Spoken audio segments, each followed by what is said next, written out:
going on? We screwed up. What do we do? Well, we didn't introduce Dick. Oh, yeah, all right. We know what's going on. Nobody else knows what's going on.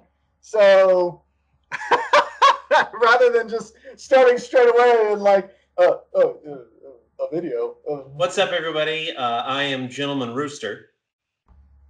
And we don't know who this guy is. I don't know my name yet. But together we are Intellectual Porn, the show where we spitball philosophy, we wax philosophical, and just like porn, maybe you get something out of it, maybe you don't, but it's free, so screw you. Absolutely. So what are we doing? So, I think for our first episode ever to make it to YouTube, we should. All right, okay, yeah, we should probably do a better intro. This is what I really love. You want to do the intro? You can do the intro. If you want. Once in a time in the 21st century, it was a time of turmoil and prosperity and reluctance. And there was a group of two men, one a rooster, one who hadn't defined his gender identity. Well, we will not assume the gender of. What's up, YouTube? This is Intellectual Porn. I'm Gentleman Rooster. This is the guy that pontificates. I'm Rod Sandwich. There it is. And we're here to just wax philosophical. Maybe you get something out of it. Maybe you don't, just like porn. That's how it works. It's free. You can always donate to our Patreon that doesn't exist yet if you want. But otherwise, you're here to listen to us. Blah. So what are we talking about today? Well, real quick, I want to add my own little intro to this. Okay. Just like porn, if you get off, we'll never know about it. That's right. Hey, that's right. It's unless you share the comment, video. like, or subscribe. That's right. And leave a comment like, "Oh my God, I'm so off right now. I just got off to this." We're used to making really long, conversations and long YouTube videos. So if you get off at any point, we'll never know because this is a recording. Luckily, you can come back every single day and watch a little bit more before you get off. Get off as many times as you like. Fact. So what are we talking about? So anyways, what we're talking about is to kick it off, we're going to start going into a special part of the media world that is near and dear to the Gentleman Rooster's heart. And that is the MCU. Oh boy. So, Mr. MAGA hat guy. Yeah. Who's obviously a white supremacist. Yeah. We are going to watch a female empowered superhero trailer and just give our comments on it. We're watching Captain Marvel, aren't we? We are watching Captain Marvel. Yeah. All right, let's get woke, everybody. Let's go. Woken up, everybody. We need complete balance. So, Skrulls are the bad guys.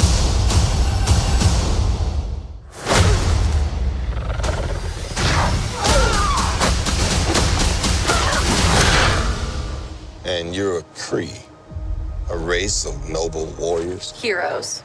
Noble warrior heroes.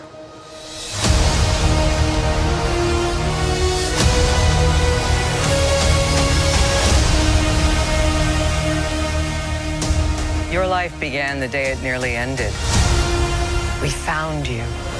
With no memory, we made you one of us. So you could live longer, stronger, superior. You were reborn.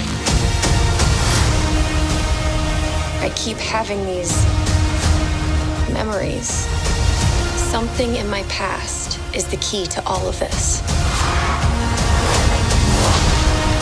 You know how to fly this thing? We'll see. That's a yes or no question. Yes.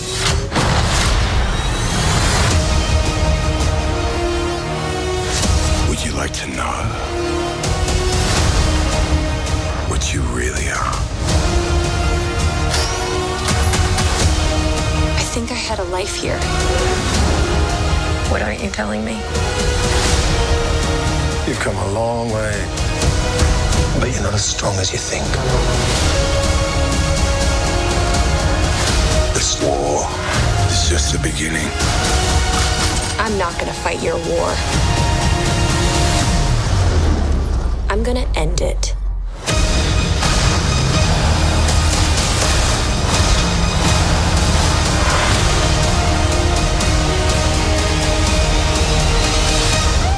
Aren't you the cutest little thing? Aren't you cute? And what's your name, huh? Fury. What's you? I'll be back.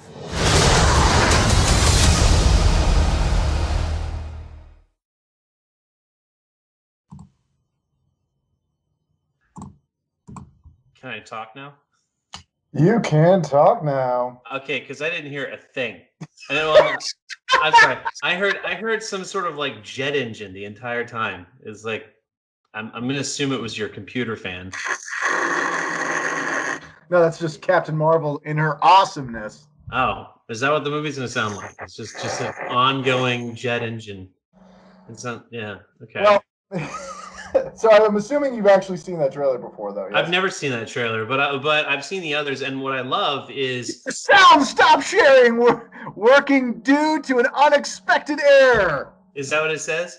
Is that- But you can hear me, right? I can hear you. And Okay. The American public. Maybe we don't know. So the thing about this trailer is that this trailer strikes me as a Captain Marvel trailer. We're really, really, really sorry about all of our other Captain Marvel trailers. Like that's what I get out of this. Like they're like like they're acknowledging that none of these other trailers worked. Like they used because they didn't show us any. Like they showed us new stuff, sort of, but it's just extensions of the old stuff because the old stuff didn't work. So like the first thing was she punches this old lady in a subway thing. Well, Which we all enjoy. that trope was already done in the other two trailers. The thing was there was no context behind it. So what you have is this really bitchy bitch who nobody likes walking up to an old lady and punching her in the face. And we're like, well, I don't want to see this movie. And I mean, like, you know, if you're a complete total idiot, you're going to be like, oh, she punched an old lady, a poor old lady. Like anybody with a modicum of intelligence is going to be like, okay, clearly it's a bad person. And because it's an old lady, it's probably some sort of alien disguising themselves as a bad person. We've all seen Men in Black. Like we've all seen these movies where they do this. I thought start punching an old lady, which I was like, yes. Well, that's, I mean, but that's the thing is like Carol Danvers wouldn't punch an old lady, but Brie Larson, she's done worse. I've seen her do worse. So then they, I like how they finally slipped in a shot of Brie Larson smiling. Like they finally did it. It took them 3 trailers to do it. But if you notice, because she's in the cockpit, she looks over at her friend and she does this little half smirk, and the friend like just puts on this all teeth, like totally knows how to smile. And Carol and Brie Larson's like, I've never done this before. I'm lived my entire life feeling like a victim of men. I don't know how to smile. So they do this one shot of that. They get that one shot, but then all the other shots are back to normal Brie Larson not smiling, which tells me that's the only time in the entire movie that she ever smiled. Which I could be wrong, but that's what that tells me. And other than that, I mean, without really being able to kind of tell, because I couldn't hear anything. But I love like when in the scene where she beats up that old lady, and then she stands up and she like she strikes this pose, but it's like she looks so uncomfortable striking this pose. Like it looks like she's like this. Do I do this? Is this what I do? Director, direct me. I've only won 1 Oscar, and it's because it was an edgy movie. Direct me. I can't actually act. That's I don't know. This I think it's gonna have. I mean, it's you got Sammy Jackson with both eyeballs. You have all this wonderful special effects and stuff. I'm sure that it's gonna be a good movie. You're right. It is Samuel L. Jackson with both eyeballs. Yeah, that's another statement that they're making because it's in the past. Oh, see. But this whole thing is just silly. Like the Captain Marvel is not. I had this conversation with a leftist friend of mine. Captain Marvel is not a compelling character. Nobody likes Captain Marvel. She's been reinvented like 15 times in the last year. Well, she was a side character primarily in the MCU, or sorry, the Marvel comics, of my understanding. She was a side character forever. And in fact, that's actually supposedly where Rogue from X-Men got her powers, so she stole it from Captain Marvel. She's just every time I've seen her in a comic, she's never been a compelling character. And then when they were doing their Miss Marvel series, where Captain Marvel recruits this teenager, Captain Marvel is this like uber fascist, violent fascist who imprisons innocent people, and basically she manipulates children to out their child friends, many of them innocent, and beat them up and falsely imprison them for this false cause of fascist tyrannical justice. She's not a good character. She's a villain. She's a villain every time she's been every time they've executed her into this comic sphere. So I hope that this becomes a success because I've got a bunch of onesies riding on it. but I don't know, man. I don't like this trend. Well, let me put it this way. There's a lot of hype building up about it, and there's been a few things that I've seen on like the Geeks and Gamers channel where they're talking about how people are trying to make this out to be the Black Panther of 2019. As if Black Panther in 2018 was so ridiculously huge, right? It was only huge because nobody cared about Blade, right? Nobody cared when Wesley Snipes is playing a black, superhero, right? He only had a trilogy. He only had an entire trilogy. It's not like anybody cared. Yeah, sure. And he was extraordinarily badass. Now I haven't seen Black Panther, and I've heard it's good. But whatever the case may be, it's only like now that somehow it's extraordinarily important. And the same thing with Captain Marvel. But one of the things they did say is that this is actually developed because this Captain Marvel wasn't a popular character like in general, and this actually came from a group of like female Captain Marvel like fans who basically like just attacked Disney almost in kind of a rabid, like a bunch of rabid dogs saying you need to make a Captain Marvel film, you need to make a Captain Marvel film. And since Disney is a terrible company, they bent to it because that's basically they're trying to be the most woke company on the planet, as you've seen in Star Wars and stuff like that. And but that was basically how it came about. Like nobody reads Captain Marvel comics. Nobody does. Like they could have had a Rogue only movie and people would have been excited. They could have done a Black Widow series. If we really wanted a strong female lead, just do Black Widow. We have her. She's been in how many movies? Yeah, and like, everyone likes Scarlett Johansson in general. Yeah. Like they could have made a movie about that, but no. And she's and she actually has an ass. I don't know. Yes, I heard about that. You heard about that? They actually had to hire somebody. They had to hire a butt double for Brie Larson. And the thing, like, this is how terrible this whole thing is Brie Larson, freaking who? Scarlett Johansson had a long-running career before she was Black Widow, side character to literally everybody. Then they're like, we want to have this woke feminist frequency wave film. That means we have to hire a nobody, freaking Jane Doe, and empower her. And Brie Larson she had won an Oscar. That's what she was known for. Like but movie she's been in, like big movie, right? She didn't win the Oscar. Like she got that Oscar out of pity. The movie itself was the thing that earned that Oscar, not her. And they're starting to see that with all of if you see all the direction that she's in or all the acting that she's failed in. Yeah, in this film, she's a less hot Kristen Stewart. Like Kristen Stewart, she makes Kristen Stewart look hot. this Brie Larson chick. Like they both have the same like deadpan face thing. This one expression that they have. Yeah, I know. Twilight. But at least Kristen Stewart is not built like Gumby. Like at least she's got some. I'm sure that if she like hiked up her skirt and she was wearing a thong, like she would probably have some nice curvature in her ass cheeks. Whereas Brie Larson literally is this. She's a door or a wall or this. Actually, I'm not going to do that sign, that hand gesture. But she's as flat as this wall is here. And the thing is the way that they executed this is the worst way possible because, like you said, there's no demand for this.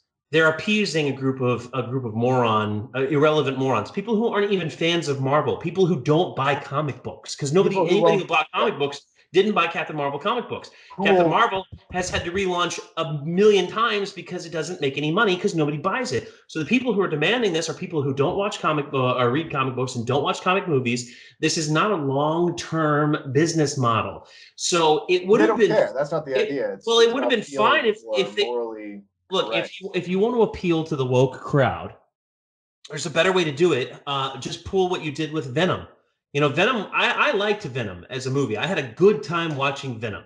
But Marvel has flat out said Venom does not take place in the Marvel universe. It doesn't in the Marvel Cinematic Universe. It's just a movie for people who wanted to watch Venom. No, it did exceptionally well. Well, if they wanted to do this to appease a crowd temporarily, that's all they needed to do was make a standalone Captain Marvel movie that has nothing to do with the Marvel Cinematic Universe. And if it works, great, make a sequel. If it doesn't, it doesn't matter because it's not in the Marvel Cinematic Universe. Instead, they've now heavily insinuated that the only way that the Avengers are going to be able to turn this around and defeat Thanos is with the help of Captain Marvel, which cements Captain Marvel, this vastly unpopular character, into this long-term franchise. That's going to be the killer. She's going to hold this back. She's going to hold the franchise back from the greatness that it could be. And that's with Black Panther.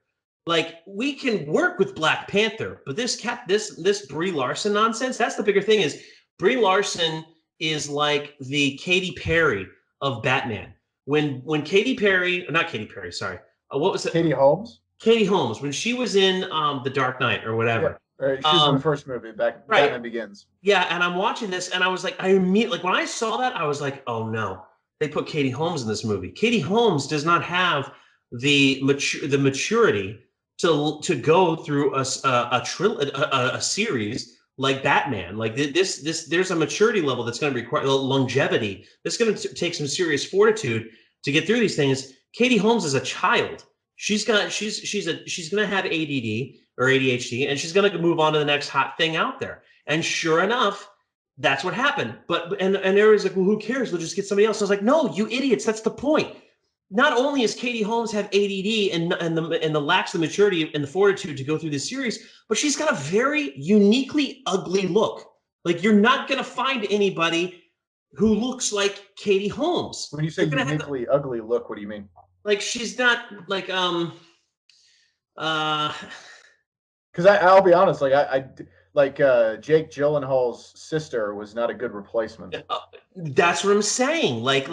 And the reason why they chose her is because she also looks weird. Like they're the only, like, when I was like, how are they going to pull this off? And then they put her in there, and I was like, oh, okay, yeah, I can see yeah, all right, I get it, because they both look weird and not pretty at all. And that's what they're facing with this Brie Larson Joker. She doesn't have the maturity. She is a stuck-up snob. She's an entitled whore, and she's going to ruin this franchise with her entitlement mentality. She's flipping out because some dude like asked her out on a date. Some TSA guy was like, hey, you want to get a drink sometime? Oh my God, let me take to Twitter and send all of my millions of Twitter followers after this TSA guy making minimum wage to go through my purse. Because he dared to ask me out for coffee. I watched a video of her speech. She did this speech for films, and she was saying that the problem with the film industry is that there's too many white men film critics. I've heard And that. It's the most cringe-worthy speech I've ever sat through, because the whole thing is her whole spiel is, I'm entitled to good reviews. That's what her thing is I'm entitled to good reviews, and if you don't like it, that's because it wasn't meant for you, because you have a penis that has a lot of light skin on it. Yeah, I think I remember her saying she doesn't care what old white men think or something along those lines, or she doesn't care what white men think about whatever, which is great when the movie's not out and she's not making it, and there's no risk, But yeah, no, I heard that. It was something along those lines. Like, yeah, she's a bitch. Like 100%. She's so overly arrogant. But real quick, caveating back to what you were saying about her acting ability, this isn't uncommon anymore, because if you look at all the female protagonists in all these major films, they're all storylines written for men that women are just taking the place of. This idea of this sort of cold exterior, this sort of, they're trying to fill in what the idea of what a man in a sense would do, which is the more solid, not quite as emotionally exuberant position. And that's what they're trying to do. So all these women are taking places as if these roles were written for men, but then they're just putting a woman in there, which is basically what happened with The Last Jedi and with Rogue One. These women are basically just taking these particular roles that are written specifically for men, like the James Bond type, but then they're just fitting a woman in there, and then it looks unnatural and stupid, and then they get all this backlash, and they're like, oh, you must just be a bunch of misogynists who just don't want to be woke. I think the comparison to The Last Jedi is a little bit, I mean, there's a problem with it, but it's problematic, but it's not. Rey was not written to be a guy. I mean, Rey was written to be a girl, but there was not a lot of thought going into to creating a female compelling character with flaws and going through a journey and Rey discovering. In The Last Jedi was written to be a girl, but just look at her behavior patterns. It's just, that's the same thing. Watch Daniel Craig in like Casino Royale, and it's the same thing. He's not overly expressive, right? And they're literally fitting somebody into that exact role. I know what you're saying, and I think what was there's a recent movie, the Cotton Candy or something, Cinnamon or some. It was like a female assassin movie, and it was like it sounded, but like the name was like some breakfast cereal. Like I don't know. Blonde? No. It's legit. Hang on, I will pull it up. Female assassin movie. I don't know. It was just recently made. But I mean, like Atomic Blonde is much like that. These films where you have this 120-pound chick taking on legions of 200-pound dudes, 230-pound dudes, throwing them around the room, and we're expected to just buy that. I buy it when they're a superhero and they have superpowers. I'll buy that. But when, like you said, when really what it is it's a movie that should star a dude, but because they want to be woke and empowering women, they put a woman in the dude's place. And that's just not how you make a movie. Like, if you want to star a movie, if you want to have like a badass female character driven film, that's fine. But like Sarah, Sarah Connor, she starts off not strong at all, and she has to find her way. Black Widow, her whole thing is that she's been trained from being a child to being this ruthless killer, but she has this vice, and that's that she wants children. Like, she wants to be a woman. She wants to be this natural woman, and she can't. Like, her nature, her everything that's not her nature, but everything that she's been bred to do fights that inner nature in her. And that's like, I can buy that. I can believe that. And I can be like, okay, yeah, she's a femme fatale. She's a martial arts master. She can, cut your throat with her high heel. And she wants babies. But that's actually a really good point because you never actually get from Scarlett Johansson's her performance. You never get the idea that she's not trying to act womanly, which is what you get from this Right. Captain Marvel trailer, or what you get from Rey. I have nothing in Rey other than, do you sense that she's actually a woman inside this cryogenic covering? Now I've only seen the Force Awakens, and even in the Force Awakens, she's just this stiff faced. I can't be happy about anything because if I'm happy, then I'm too womanly, which is weakness, or something along those lines. Unless, of course, I did something that I shouldn't be able to do, like power and fly the Millennium Falcon and fix all its problems and stuff like that. Then I can smile and it's okay. But the thing is it's not unusual. Like, it's just like Game of Thrones. Like, my favorite character when Game of Thrones was a thing, first began, my favorite character was Daenerys Targaryen. Like, her story was fantastic. It literally was just like what you were talking about. She started as this innocent girl. Yeah, this innocent girl who way in over her head. Better. And then just trying to figure things out. And she's like, if I can just at least, get my husband to like me, if Aquaman will just, pour some seashells all over me or something like that, then everything's good.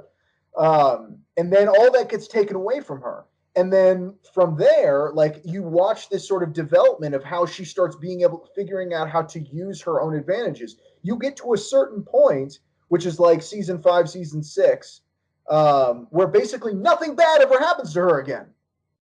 Right? You get season 5, and you think by the end of the thing, when everyone's rebelling against her, she, everyone goes to try and assassinate her. She flies away on her dragon and then gets left for the Dothrakis. And you think, yes, all right, another adventure. This is fantastic. What does that turn out to be? Oh, well, I'll just burn you all alive and haha, ta-da, I win. And look, and if you watch her personality, she gets more and more and more and more serious through the entire thing. She loses personality. She loses charisma, and she basically becomes a wooden board by the end of it, and not interesting in whatsoever. Yeah, and she ceases to become the compelling character that she was before, and she becomes more benevolent or malevolent. She becomes malevolent. Yeah. But before, she would make mistakes or make bad calls, but she would realize that she made these bad calls. She would take advice from her advisors, and she would maybe she'd come around, maybe she wouldn't, but she would learn from these things. And by the end of the later series, she's just a know-it-all. She's this know-it-all bitch who can do no wrong.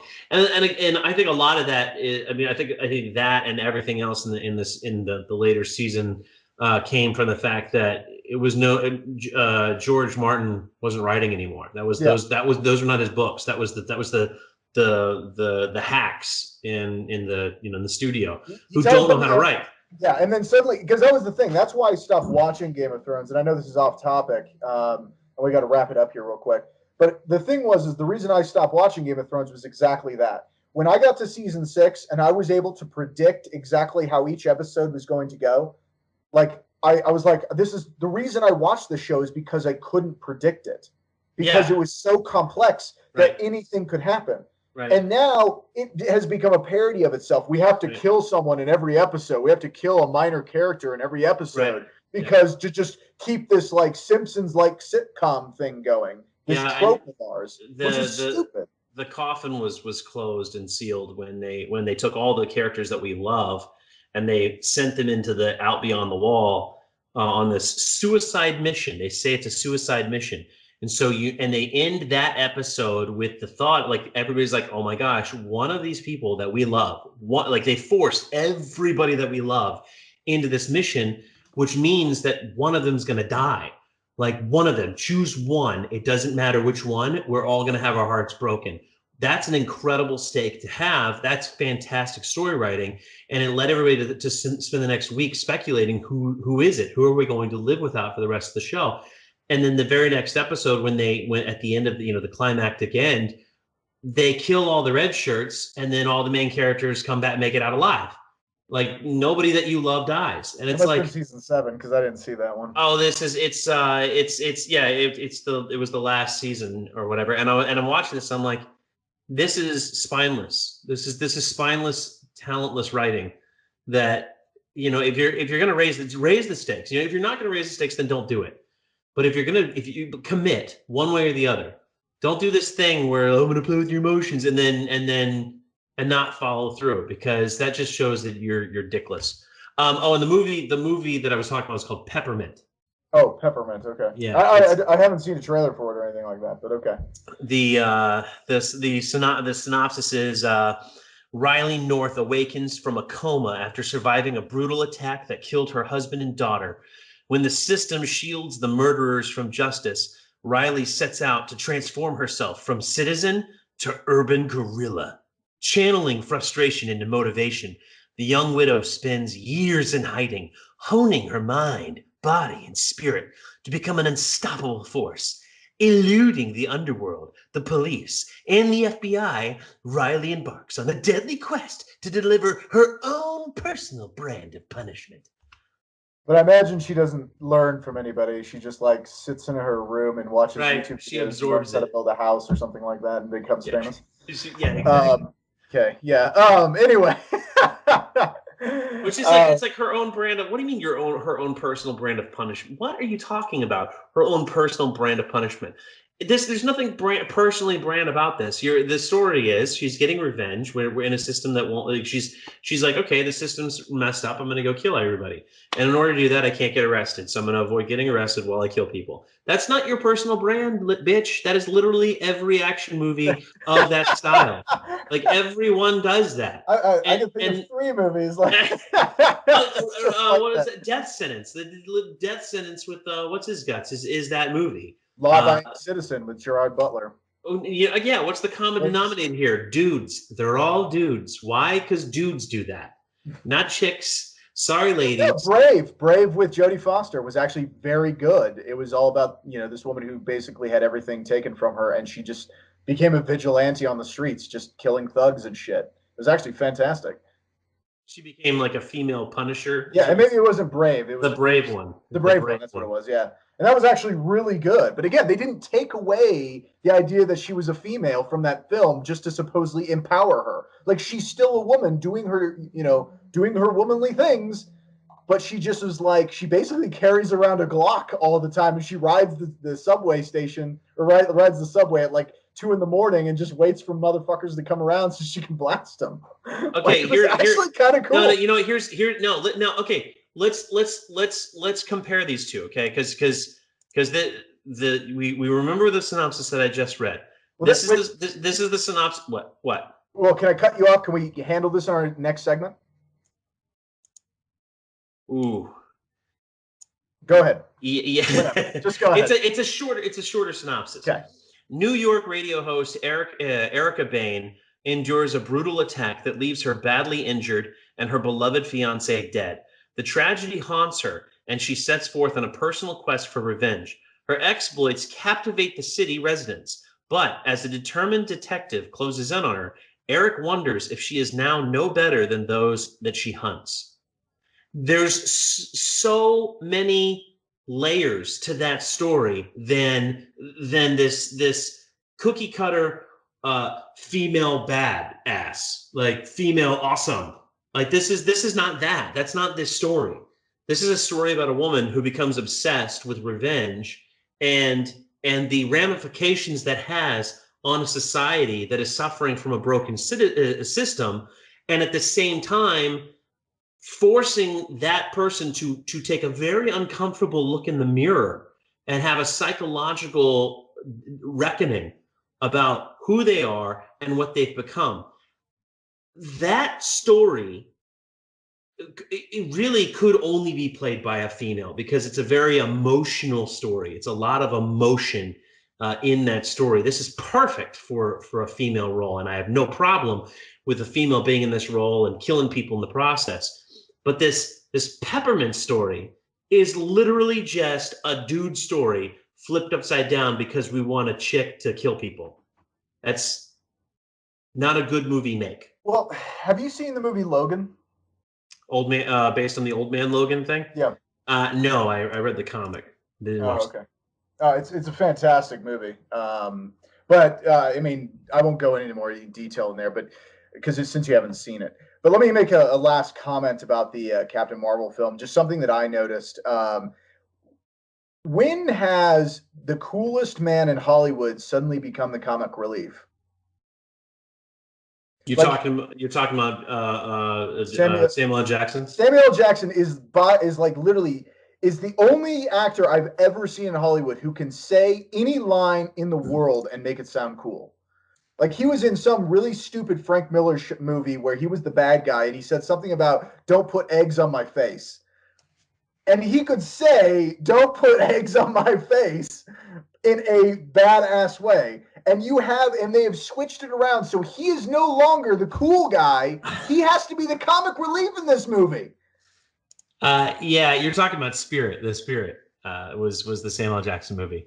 Yes. Yeah. Don't put eggs on my face, or whatever you said. That's just and that's just another one of those. That's just another take it for the team, because we have to really shift the focus of all badassness to this chick who is blatantly not a badass, and so you gotta take a knee, Sam, just for the cause. Yeah, it's so ridiculous, because that was just one of the things. Like in every single movie, he's always serious.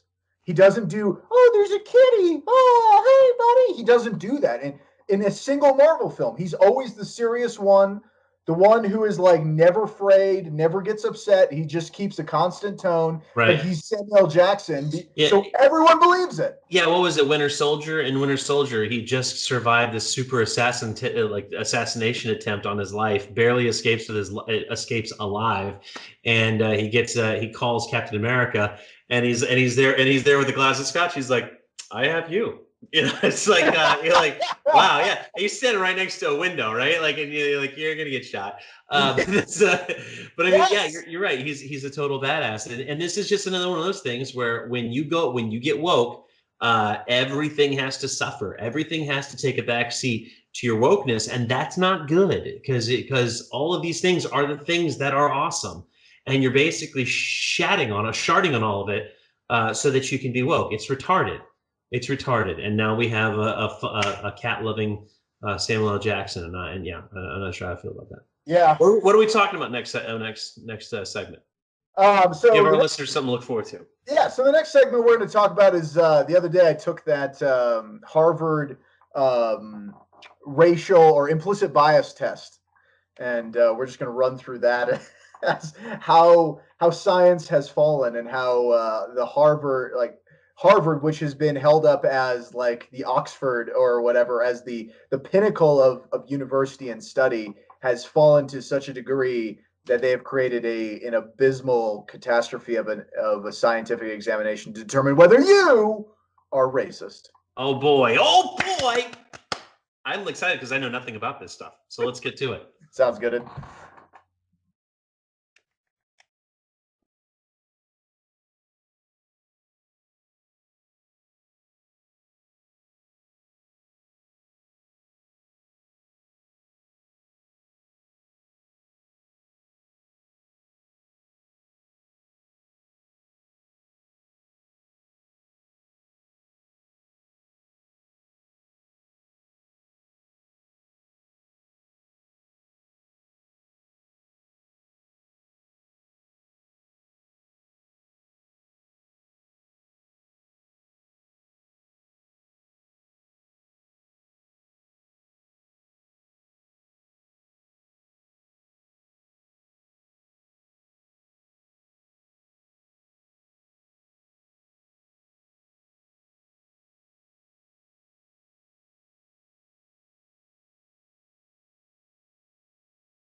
So, Skrulls are the bad guys.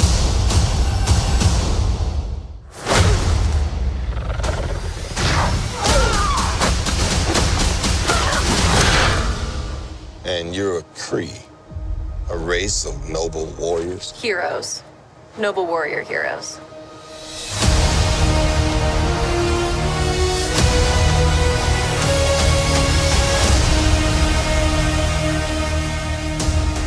life began the day it nearly ended.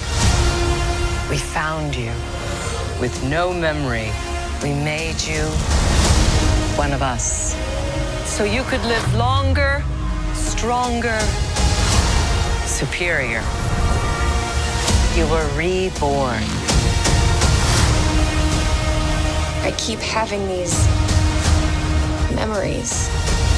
Something in my past is the key to all of this. You know how to fly this thing? We'll see. That's a yes or no question. Yes.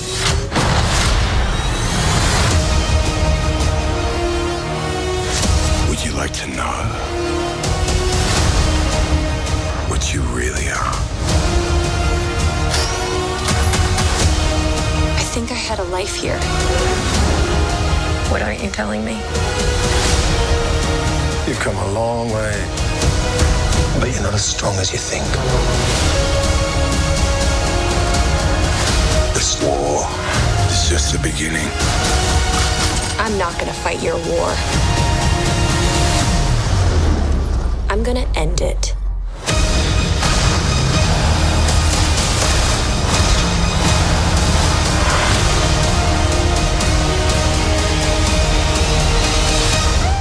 Aren't you the cutest little thing? Aren't you cute? And what's your name, huh? Fury. What's cute?